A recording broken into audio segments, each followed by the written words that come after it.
ಉಗ್ರರ ಬಂಧನ ಬೆನ್ನಲ್ಲೇ ರಾಜಕೀಯ ಕೂಡ ಶುರುವಾಗಿದೆ. ಪಶ್ಚಿಮ ಬಂಗಾಳ ಉಗ್ರರಿಗೆ ಸ್ವರ್ಗವಾಗ್ತಾ ಇದೆಯಾ? ಹಾಗಾದ್ರೆ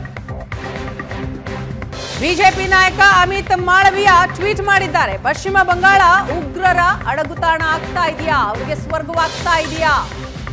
ಮಾಳವಿಯಾ ಟ್ವೀಟ್ಗೆ ಈಗ ಬಂಗಾಳ ಪೊಲೀಸರು ತಿರುಗೇಟನ್ನ ಕೊಡ್ತಾರೆ.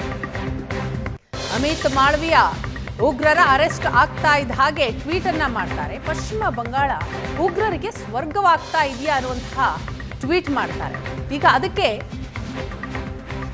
ಪೊಲೀಸರು ತಿರುಗೇಟ್ ಕೊಡ್ತಾರೆ. ಪಶ್ಚಿಮ ಬಂಗಾಳ ಪೊಲೀಸರು ಎನ್ಐಎ ಬಂಗಾಳ ಪೊಲೀಸರಿಂದ ಉಗ್ರರ ಬಂಧನ ಆಗಿದೆ. ಅಮಿತ್ ಮಾಳವಿಯಾಗೆ ತಿರುಗೇಟನ್ನ ಕೊಡ್ತಾರೆ. ಅಮಿತ್ ಮಾಳವಿಯಾ ತಪ್ಪು ಮಾಹಿತಿಯನ್ನ ಕೊಡ್ತಾ ಇದ್ದಾರೆ ಅಂತ ಆಕ್ರೋಶವನ್ನ ವ್ಯಕ್ತಪಡಿಸ್ತಾರೆ.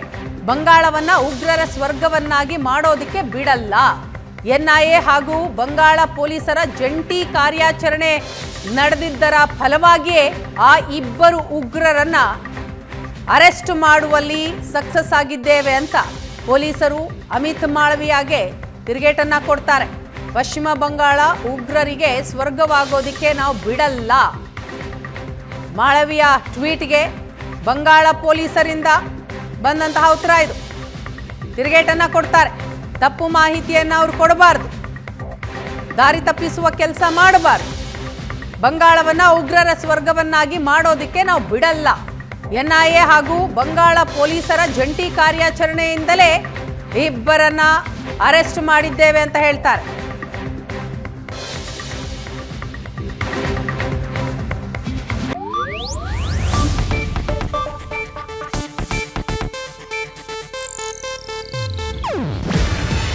ಇದು ಏಷ್ಯಾನೆಟ್ ನ್ಯೂಸ್ ನೆಟ್ವರ್ಕ್ ಪ್ರಸ್ತುತಿ. ನೀವು ನೋಡ್ತಿದ್ದೀರಾ ಏಷ್ಯಾನೆಟ್ ಸುವರ್ಣ ನ್ಯೂಸ್.